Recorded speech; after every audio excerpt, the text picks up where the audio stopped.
మనకు తెలిసిన విషయాలు. తర్వాత ఇంకా చూస్తే కోడి పందాలు అని చెప్పి అది ఇంకో కాన్సెప్ట్ అది. కానీ ధర్మానికి ఎక్కడ అనుసంధానమైంది అన్న కాన్సెప్ట్ వాళ్ళకి తెలుసా? అంటే పండుగ క్యాలెండర్ వచ్చేసింది, పండుగ జరుపుకుంటున్నాం. కానీ మకర సంక్రాంతి అని ఎందుకు వచ్చింది పేరు? దానికి అంటే విశిష్టత ఏంటిది? దానికి సూర్యభగవానుతో అనుసంధానం ఏంటిది తెలుసా? మనకి తెలియదు.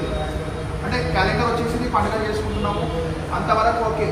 కానీ దానికి అధికంగా ఇంకా తెలుసుకునే విషయం మనం ప్రయత్నం చేసినామా? లేకపోతే మనం మన పెద్దలకు తెలుసుకునే ప్రయత్నం చేసినామా? చేయలేదన్నప్పుడు ఆ విషయాలు తెలుసుకోవాలి. అంటే ఇప్పుడు మనం తెలుసుకోలేదంటే రేపు పొద్దున మళ్ళీ నెక్స్ట్ జనరేషన్ మనం ప్రశ్నించినప్పుడు మనం బ్లాంక్ అయిపోతాం. అది కావద్దు అంటే ఖచ్చితంగా మనం తెలుసుకోవాలి. అంటే మకర సంక్రాంతి అంటే ఒకటి రోజు పండుగ, లేకపోతే 3 రోజుల పండుగ. 3 రోజుల పండుగ అయితే 3 రోజులు ఎందుకు ఉంది పండుగ?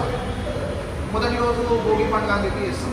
భోగి పండుగ రోజు ఏం చేస్తాము? ఇంట్లో ఉన్నటువంటి అంటే మన ఇక్కడ తెలంగాణ రాష్ట్రంలో కొంచెం తక్కువనే, ఆంధ్ర రాష్ట్రంలో అయితే కొంచెం అది ఎక్కువ చేస్తారు. భోగి పండుగ రోజు ఏం చేస్తారు? మొత్తం ఇంట్లో ఉన్నటువంటి పాత వస్తువులను తీసుకొచ్చి ఇంటి ముందర వేసేసి అవిటిని దానం చేయడం. అవిటిని దానం చేయడం ఎందుకు చేస్తారు? అంటే కాలుష్యం పెంచడానికి చేస్తున్నారు. అంటే కొంతమంది ఉంటారు, హేతువాదులు ఉంటారు, కాలుష్యం పెంచడానికి పెంచుతున్నారు, అది చేస్తున్నారు, ఇది చేస్తున్నారు అనేవాళ్ళు ఉంటారు, వితండవాదులు. కానీ దాని ఇంకా పెద్దవాళ్ళు ఏదైనా ఆలోచించి చేసినట్టు ఎందుకు చేసినారు? మనకు ఉపయోగం లేని వస్తువుని కాల్చేయడంతో ఏంటిదంటే మళ్ళీ కొత్త వస్తువు ఇంట్లో కూడా రావచ్చు. పాత పాడైపోయిన వస్తువుని అదే విధంగా పెట్టుకున్నాం అనుకోండి, నెగిటివ్ ఎనర్జీ వస్తుంది. ఆ నెగిటివ్ ఎనర్జీ తొలగించాలంటే ఏం చేయాలి? దానం చేయాలి. లేదా మనం బయట పడేస్తాం, దాన్ని ఇంకోరు ఉపయోగించాలండి, ఆ ఎనర్జీ మళ్ళీ వాళ్ళకి క్యారీ ఫార్వర్డ్ అవుతుంది. అంటే పాడైపోయిన వస్తువులు దేంట్లైనా కానీ నెగిటివ్ ఎనర్జీ ఉంటుంది. ఈవెన్ మన ఇంట్లో గడియారం నడుస్తలేదండి కూడా అందరూ అంటారు జనరల్గా, అరే బ్యాడ్ టైం నడుస్తుంది. దాన్ని సరి చేసుకోవాల్సిన బాధ్యత ఒకటి. టైంని సెట్ చేసుకోవాలి కదా, దాంట్లో సెల్ మారవాలి కదా. అయితే అదేవిధంగా భోగి పండుగ రోజు మనకు ఉన్నటువంటి పాత వస్తువులు కానీ ఏదో చెడిపోయిన వస్తువులు కానీ అవన్నీ అక్కడ వేస్తాం. సరే వస్తువులే వేస్తామా అంటే వస్తువుల పాటు ఇంకేం వేయాలి? ఇంకోటి వేయాలి. మన లోపల ఉన్నటువంటి దుర్గుణాలను వేయాలి, మన లోపల ఉన్నటువంటి అహంకారాన్ని వేయాలి, మన లోపల ఏదైతే సమయ పాలన ఏది మన దగ్గర, ఆ సమయ పాలన ఏది దుర్బుద్ధిని అందులో వేయాలి. అంటే అవన్నీ దహించిపోయాలి, చేసి మళ్ళీ కొత్త లైఫ్ స్టార్ట్ చేయాలి. కొత్త లైఫ్ అంటే ఏది? ఫ్రెష్గా మళ్ళీ అంటే మన అలవాట్లను మార్చుకొని మన చెడు అలవాట్లను అన్ని అక్కడ సమర్పణ చేసేసి అగ్నిలో దానం చేసేసిన తర్వాత మళ్ళీ కొత్త అలవాట్లని, అంటే కొత్త అలవాట్లను అంటే ఏంటి? టైం పంచువాలిటీ ఉన్నది, లేక మన మాట విధానం మారుకోవడం, లేకపోతే మనము అంటే గతంలో చేసినప్పుడు మళ్ళీ ఇప్పుడు చేయకుండా ఉండడం, అంటే ఈ సంక్రాంతిలో చేయకుండా ఉండడం అంటే కొత్తది. ఎందుకు కొత్తది అంటే ఇప్పుడు జనరల్గా 31 డిసెంబర్ అంటారు. 31 డిసెంబర్ రోజు ఏమైనా మార్పు వచ్చిందా ప్రకృతిలో? ఏం మార్పు రాదు. ప్రకృతిలో మార్పు ఉండదు, కానీ మనుషులు రాత్రి పట్టపగలేగా తిరగడము, అంటే విధ్వంసాలు సృష్టించడం, తాగి రోడ్ల మీద పడడం 31 నైట్. కానీ సంక్రాంతికి ఏంటిది? సూర్యుడు దక్షిణాయనం నుంచి ఉత్తరాయణం వైపు ప్రయాణం చేస్తాడు. అంటే సూర్యునికి ఒక లిమిట్ ఉంది. అంటే ఒక 6 నెలల పాటు దక్షిణాయనంలో ఉంటాడు, 6 నెలల పాటు ఉత్తరాయణానికి వస్తాడు. అయితే సరే భోగి పండుగ రోజు మళ్ళీ ఇంకో విశిష్టత ఏంటి అంటే చిన్నపిల్లలకి పండ్లు వస్తారు. పండ్లు పోసేది భోగి పండ్లు వేయడం కంటే దానికి అంటే పెద్దలు ఆలోచించి చేసేది. మనకు వచ్చిన కొత్త పంట ఉంటుంది, అంటే ఆ కొత్త పంటలో చెరుకు పంట ఉంటుంది, హరిపూట ఉంటుంది, తర్వాత రేగి పంటలు ఉంటాయి. ఇట్లా కొత్త పంట ఏది వస్తుంది, ఆ కొత్త పంటని దేవుడికి మనం డైరెక్ట్ సమర్పణ చేయలేము, మనం సమర్పణ చేయలేము. పిల్లలు ఎవరైతే బాధలు ఉంటారో వాళ్ళని దైవ స్వరూపం అనుకొని, దైవ స్వరూపం ఒక పుట్టిన పిల్లల నుంచి తీసుకొని 5 సంవత్సరాల పిల్లలు, ఇంకా కొంతమంది తల్లిదండ్రులు 7 సంవత్సరాల వరకు, ఇంకా కొంతమంది తల్లిదండ్రులు 9 సంవత్సరాల వరకు, అంటే దైవ స్వరూపం అనుకొని వాళ్ళకి సమర్పణ, దైవానికి సమర్పించినట్టు వాళ్ళకి అభిషేకం చేసినట్టు చేస్తారు. దాంతో ఈ లాభాలు ఏంటిది? పిల్లలకి ఏదైనా దృష్టి దోషాలు అవి తొలగిపోవడం, పిల్లలకి అంటే ఉన్నత గతికి వాళ్ళు చేరుకోవడం, వాళ్ళ గ్రోత్ అనేది మంచిగా రావడం, తర్వాత వాళ్ళ థాట్ కరెక్ట్ రావడం, అంటే స్పష్టంగా మాట్లాడడం, అంటే నత్తి మాట్లాడడం కాకుండా అట్లాంటివన్నీ రాకుండా ఉండాలంటే కొత్త ఏదైనా వాళ్ళకి చేస్తారు. నాణ్యాలు వేయడం, అంటే వాళ్ళ అభివృద్ధి చెందడం, అంటే శారీరక బలం, మానసిక బలం పెరగాలి.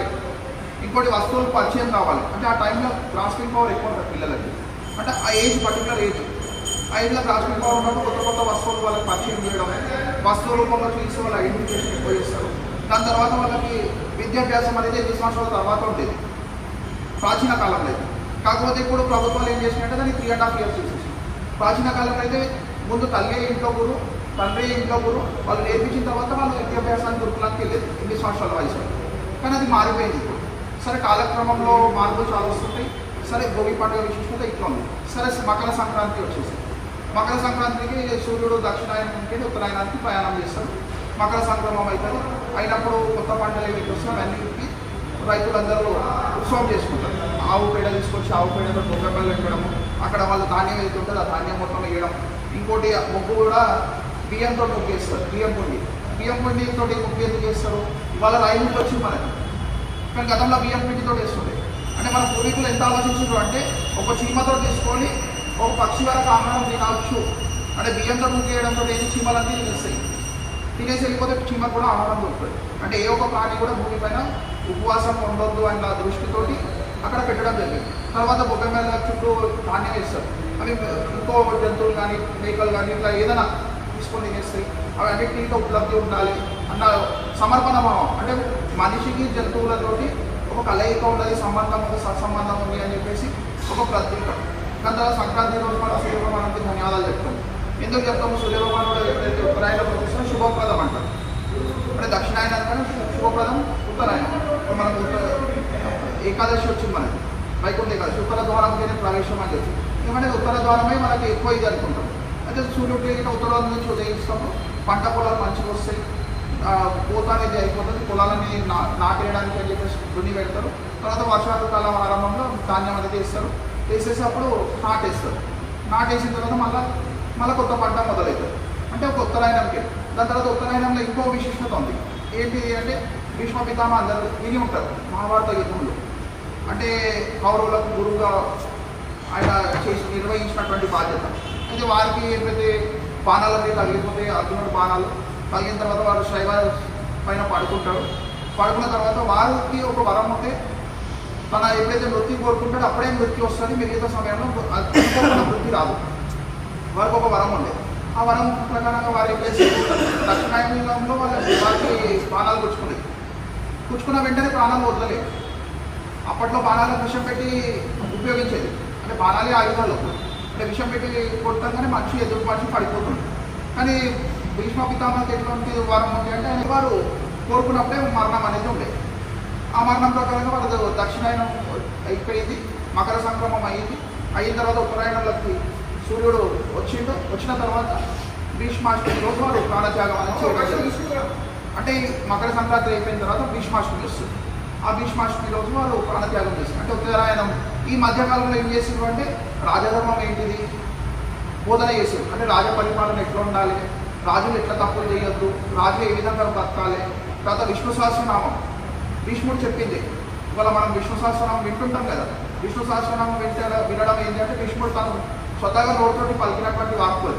అంటే శ్రీకృష్ణ పరమాత్ముడు ఎప్పుడైతే ప్రత్యక్షమైందో అప్పుడు శ్రీకృష్ణుడిని అంటే ఆయన వైభవాన్ని పోల్చింది. అంటే ఒక వైభవం అంటే మాట రూపంలో పోల్వడం అంటే వారి యొక్క నామాలను చెప్పుకుంటూ వచ్చింది. అదే విష్ణు సహస్రనామం అయింది. సరే, దాని తర్వాత మళ్ళీ నెక్స్ట్ డే మనకి కనుమ వస్తుంది. కనుమ రోజు ఏం చేస్తారు? ఇప్పుడు పంట పొలాలకి ఆవులు ఎద్దులు అన్నీ సహకరించినాయి కదా రైతులు. అంటే యాక్చువల్గా చెప్పాలంటే రైతుల పని అని. అంటే అప్పట్లో వ్యవసాయం పైననే దేశం ఆధారితం ఉండే. అంటే వ్యవసాయ ఆధారిత దేశం మన భారతదేశం. మిగతా వేరే దేశాలు అట్లా కాదు, వ్యవసాయ ఆధారిత దేశం కాబట్టి పంట పొలాలకి అప్పుడు ట్రాక్టర్లు ఉండేది కావు ఇవాళ ఉన్నట్లు. అప్పుడు పెస్టిసైడ్ ఉండేది, కెమికల్స్ ఉండేవి కావు, యూరియా ఉండేది కాదు. అప్పుడు సేంద్రీయ వ్యవసాయం ఉండేది. అయితే ఆవులకి ఎద్దులకి ఒక అనుబంధం. అయితే ఆ రోజు కనుమ రోజు ఆవులకి ఎద్దులకి అలంకరణ చేసేసి అవిటికి ఇంటికి వెళ్ళడం, అవిటిని కుటుంబ సభ్యులాగా భావించడం, అవిటితో పాటు ఆటలు ఆడడం, అవిటితో పాటు పోటీలు చేయడం, అంటే దాన్ని పరిగెత్తియడం, వాళ్ళు దాంతోపాటు మనం పరిగెత్తడం, అంటే దాంతోపాటు మన కుటుంబ సభ్యుల్లాగా చూసుకోవడం, అంటే గౌరవం ఇవ్వడం. అంటే అక్కడ జంతువులాగా చూడడము, లేక దాన్ని ఇంటి నుంచి బయట పెట్టడం కాదు. ఇంటి లోపల ఉండేది గోవు. కుక్క అనేది ఇంటి బయట ఉండేది. కానీ ఇవాళ ఏమైపోయిందంటే కుక్క ఇంట్లోకి వచ్చేసింది, గోవు ఊరు బయటకు వెళ్ళిపోయింది. అంటే దౌర్భాగ్య స్థితి మనది. అంటే ఆ దౌర్భాగ్య స్థితితో ఏమవుతుంది? మనకి కష్టాలు రావడము, ధనాల నష్టాలు రావడం, అన్ని దరిద్రం రావడం అన్నీ జరుగుతున్నాయి. కానీ దాని మూలం ఎవరు చెప్తలేదు. అంటే మనం గతంలో చెప్పుకున్నాం గోమాత వైశిష్టత ఏంటిదని చెప్పుకున్నాం. కానీ ఇక్కడ ఆ విధంగా ఉంది. సరే, ఇది ఇంతకు అయిపోయిందా అంటే ఇప్పుడు పంచాంగం ఉంది మనకి. పంచాంగంలో సరిగ్గా మనకి నెలలు సరిగ్గా వస్తాయి. అంటే 15 రోజులు సరిగ్గా వస్తాయి. కానీ ఇంగ్లీష్ క్యాలెండర్ ప్రకారం ఏమొస్తుంది?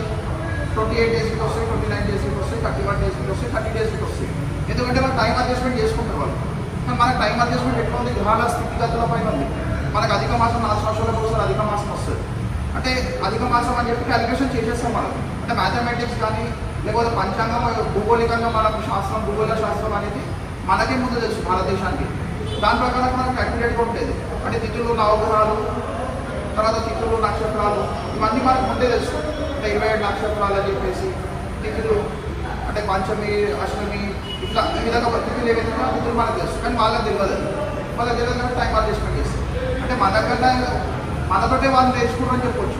వాళ్ళు ఏది సాంకేతం అంటారు, సైన్స్ అంటారు, అదంతా కూడా భారతదేశంలోనే నేర్చుకుంటారు. అంటే మనది కాపీ పేస్ట్ చేసి మళ్ళీ మనకే నేర్పిస్తారు. ఇంపోర్టెడ్ వస్తువు అంటేనేమో మనం దాన్ని బ్రాండ్ అనుకుంటున్నాం, కానీ అది యూజ్ వస్తువు మనకు తెలియదు. అంటే ఎగ్జాంపుల్ చెప్తున్నాం. అంటే ఆ విధమైన పరిస్థితి పోతున్నాం. అంటే ఇప్పుడు ఒకవేళ మన పండుగల గురించి మనం తెలుసుకోలేదు, రేపు పొద్దున వచ్చే తరాలకు మనం ఏం చెప్తాం? అంటే ఇక్కడ హనుమాన్ చాలీసా కేంద్రం నిర్వహించేది ఓన్లీ భక్తి కోసం మాత్రమే కాదు. హనుమంతుడి శక్తితో పాటు మనకు జ్ఞానం కలగాలి, మనం ఇంకా కొత్త విషయాలు తెలుసుకోవాలి, మన చుట్టుపక్కల అయినటువంటి సమస్యలకు సమాధానం చేసుకోవడానికి ఆలోచించాలి. ఇప్పుడు రీసెంట్గా సఫీల్గూడలో ఒక ఇన్సిడెన్స్ అయ్యింది. ఆ ఇన్సిడెన్స్లో కూడా వచ్చిన వాడు ఎవరు అంటే కర్ణాటకనే వచ్చిండు. అంటే కర్ణాటక వాళ్ళకి డైరెక్ట్ బస్సు ఇంకే దొక్కుతుంది, మధ్యలో ఏంటి దొక్కుతుంది బస్సు వాళ్ళకి. కర్ణాటక బస్సు డైరెక్ట్ ఎక్కుతుండో హైదరాబాద్ తెలంగాణకి వస్తుండో తెలంగాణ ఉన్న గుడి కనిపిస్తుంది. ఆ గుడిని విధ్వంసం చేయడం, ఆ గుడి పైన ఇంపోర్ట్ చేయడం అంటే హిందూ దేవాలయాలు తప్ప ఇంకా వేరే చోట్ల దొరుకుతలే వాళ్ళు. అది దారిలో చాలా ఉన్నాయి. కర్ణాటక బీదర్కి రావడానికి మధ్యలో ఎన్నో ఉన్నాయి. అవన్నీ మధ్యలో ఏం కనిపిస్తలేదు. రోడ్డు పక్కల చాలా ఉంటాయి, అవి కనిపిస్తలేదు. కానీ హిందూ దేవాలయం మాత్రమే కనిపిస్తుంది వాళ్ళకి. మళ్ళీ వాడు పిచ్చోడు వెళ్తుంది. అంటే ఈ పిచ్చోళ్ళకందరికీ ట్రీట్మెంట్ కావాలంటే ఏం కావాలి? హిందువులలో చైతన్యం కావాలి. హిందువులందరూ కలిసి కట్టుగా ఉండాలి. హిందువులు కలిసి కట్టుకుంటే చైతన్యవంతులు ఉన్నారనుకోండి, అప్పుడు కూడా మన దేవాలయం దగ్గర రానికి ఉంటారు. ఎందుకు ఇట్లా అవుతుంది అంటే మనం ఐక్యత లేదు, మనకి కలహాలు ఉన్నాయి, మన కుటుంబంలోనే మనకు కల్మషాలు ఉన్నాయి, మనకు ఒకరి మీద ఒకరికి కాంపిటీషన్ ఉంది. అవన్నీ త్యాగం కావాలి. త్యాగమైన రోజు మాత్రమే హిందూ సమాజం సురక్షితం అవుతుంది. ఆ సురక్షితమైనటువంటి హిందూ సమాజ నిర్మాణం కోసమే రాష్ట్రీయ బడ్జెట్లో ప్రతి అంటే వాడవాడ లోపల హనుమాన్ చాలీసా కేంద్రాలు నిర్వహించాలి. దేశవ్యాప్తంగా 1,00,000 హనుమాన్ చాలీసా కేంద్రాలు నిర్వహించాలి. 1 కోటి మందిని హనుమాన్ చాలీసా కేంద్రంతో అనుసంధానం చేయాలి. ఏదైనా సమస్య వచ్చిందంటే దాన్ని సమాధానం చేసుకోగలగాలి. మనం ప్రభుత్వాలు ఉన్నాయి, ప్రభుత్వాలు ఎక్కడి వరకు ఉంటాయి అక్కడి వరకే ఉంటాయి, మిగతా వరకు చెయ్యి తెలుసు మనకు ఏ విధంగా అయితే. అదే ఒకవేళ మనం కలిసి కట్టుకున్నాం అనుకోండి, ఏదైనా మనం చేసుకోగలుగుతాం. అది నిర్మాణం అంటే ఒక ఐక్యత సమైక్యత నిర్మాణం చేయడానికి కోసమని రాష్ట్రీయ బడ్జెట్లో ఇట్లాంటి కార్యక్రమాలు తీసుకుంటాం.